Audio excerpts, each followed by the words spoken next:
I assembled an arsenal with a sword from each region of the world. I have a medieval sword, a Spartan sword, a samurai sword, a ninja sword, a Thai sword, and a sword from the United States Marine Corps. And this whole arsenal I put together cost me 10,000 Ries. So buckle up, smash that like button, subscribe to the channel, and let's start testing all these swords. The first one we're going to test is the so-called crab. Crab kabrong here, Krabi, crab from Krabong. I've never handled this brutal sword here, and I actually think it's quite different, especially because of this gigantic handle. Because the strike won't be the same, for example, as with a machete that you hold like this and all. We have to coordinate our hands here to be able to strike with a certain precision and strength at the same time. It's going to be an interesting experience. And of course, the tests here couldn't be simple things, so for each sword we're going to have a sequence of objects. For this one here, we'll have this sequence of pineapples. And let's see if this crazy sword here can slice all three at once. I did some tests in the air to see which side the movement worked better from, whether it was like this or like this. I came to no conclusion. 2, 3, and...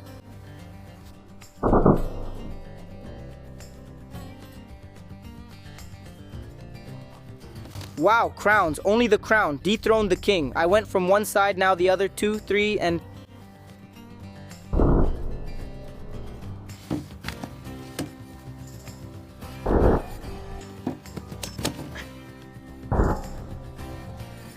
Isn't this thing really tough?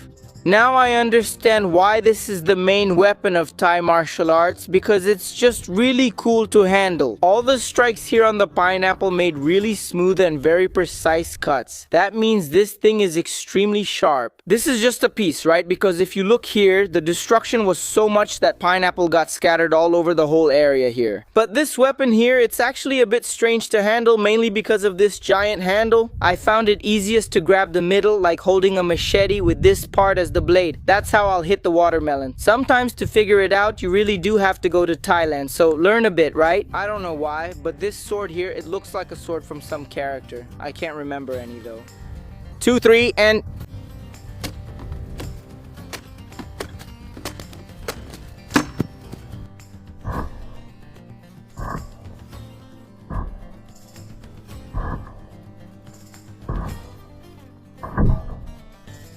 Man, it's really cool to experience testing a sword from the other side of the world. It's something really rare that we've never tried here before, and it basically turned a watermelon into a tray. You could even serve something on it. Look, the first sword we tested here is more than approved. Let's put this blade away now, pack our bags, get on the plane, and now feel what it's like on the other side of the world, because the next sword is of American origin. More precisely, from the United States Marine Corps.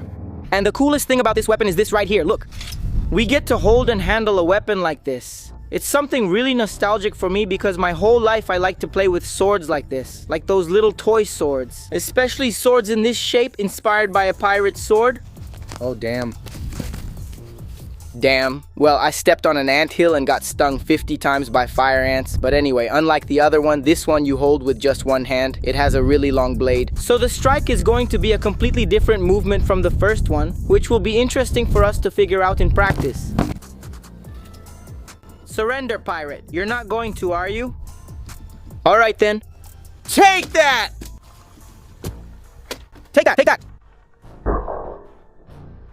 Take that! Take that!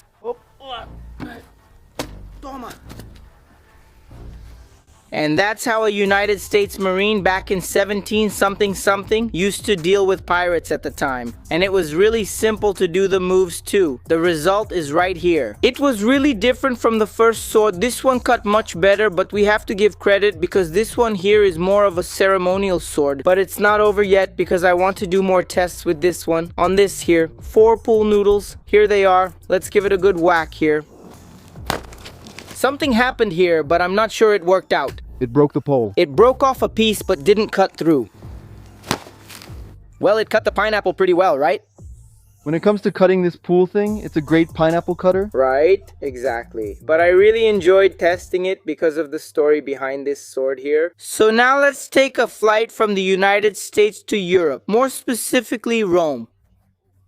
I've arrived. I landed in Italy, and here's my Gladius. And there's a video entirely dedicated to this sword. If you want to watch it, I'll leave it down here as well. Just check it out after this video is over. But let's do a little test too, to make this video even more complete. This time the target will be this crazy green coconut here. This time I want to test with the grain, and also just to give you some context like I did with the other weapons, this one is also completely different to handle compared to the first two because it's much heavier. So the strike is a lot easier for us because we don't have to use so much force. Just this movement combined with its weight already creates a much stronger leverage here and a much greater force in the strike. And I've been studying. I learned some tricks with the sword. It's like this. You turn it here. Spin. Want to try one-handed? Here, like this. Now, huh? Let's go. Let's go.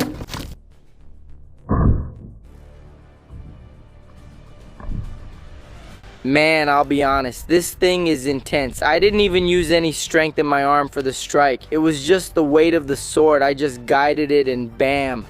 And the cut on the coconut here turned out extremely smooth. It doesn't even look like there are fibers. That's exactly because we cut along the fibers here. Every time we cut against the fibers, like in this case, these fibers create resistance in the coconut. I don't know, it's like 5 times harder than cutting along the fibers. It makes the coconut seem like it's something soft. It seemed like the coconut turned into a watermelon. The next test I want to do with this sword here will be on a banana tree. I'm really curious to see how it's going to perform. 2, 3, and...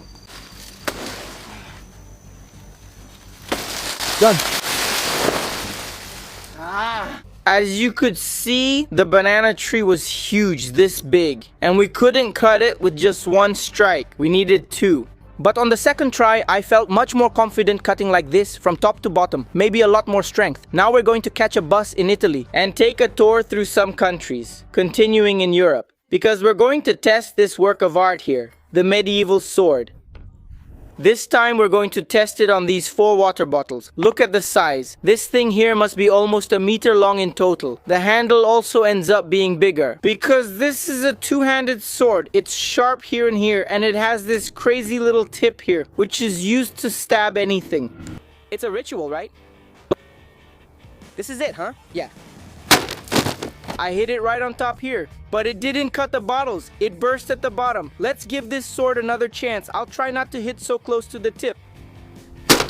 Wow, man, this sword hit the bottles hard. Didn't cut any of them. My phone flew far away. It was there on the camera. Yeah, unfortunately, we lost that footage. The slow motion would have looked amazing. Now let's test its tip by stabbing these 2 bottles.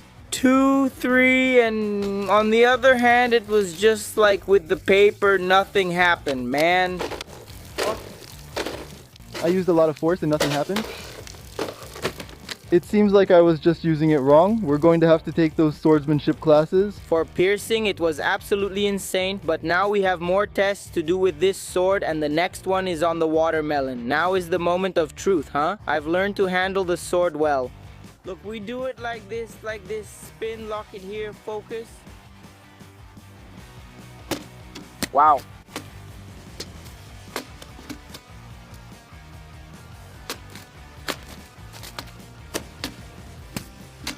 Its tip? It was impeccable. As for the swing, I thought it was a lot better than some of the other weapons for landing blows. The sword itself is also quite heavy. So that's the thing, you don't need to use so much strength, just its weight already delivers a stronger blow. And even more, holding it here with both hands makes the movements a lot easier. Now from Europe, let's go straight to Japan where we will test the katanas. This is the Akito katana and also the Wakizashi, which is basically the same as the katana, just in a smaller size. Since these are weapons that follow the same line, the same principle, very similar weapons, we're going to strike with one then with the other. And the cool thing is that we're going to test 2 weapons that have a big rivalry between them. Because one was used by the samurai, who were like the Japanese army, and this one here was used by the ninjas, who were mercenaries. Let's start with the Wakizashi, the ninja's weapon. It's just a little bit smaller, but it's pretty much the same thing as a katana. And the test I'm going to do with it will be on this mat here. It's not exactly the consistency of a tatami, but it's supposed to imitate it. Let's see if this time it's actually going to cut. Because unlike that one, which was a decorative weapon, this one is sharp, and man, it's razor sharp. You'll see. 1, 2, 3, and...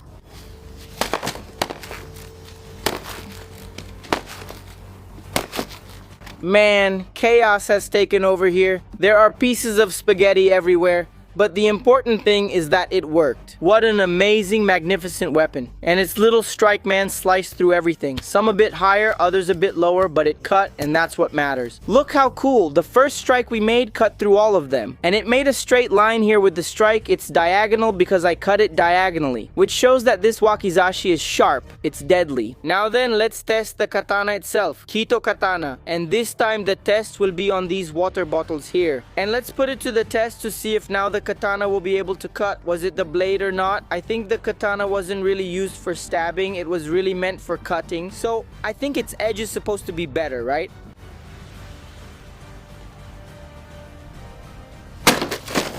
I don't know what happened, but water went everywhere and it even started raining. Look at what happened. These were the 3 bottles that were here. The first one was cut cleanly. There's a really nice cut here. Now the second one, it has a mark from the hit here. It didn't actually cut it. I think these bottles are tough. I don't think the problem is with the edge. The bottles are really tough. Because there's a mark from the strike here. And it didn't cut here, but rather at the bottom. With the force of the strike, the bottle exploded. And a part exploded here, which is usually the base of the bottle is the toughest part. It's the part with the thickest plastic and it burst. And consequently, when it hit this one, the sword didn't reach the last bottle because the one in the middle knocked it far away. In other words, it cut one and hit the other.